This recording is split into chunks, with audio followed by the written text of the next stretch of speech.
மனம் விட்டு பேசி சிரித்தாலும் பிரியும் பொழுதில் சில நொடிகள் மௌனம் கொள்வது ஏன் தோழி?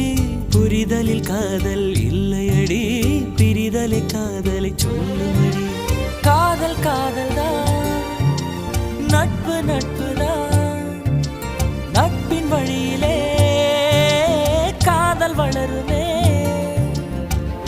பிரிந்து போன நட்பினை கேட்டால் பசுமையான கதைகளை சொல்லும். பிரியமான காதலும் கூட பிரிந்த பின் ரணமாய் கொல்லும். ஆணும் பெண்ணும் காதல் இல்லாமல் பழகிக்கலாம்.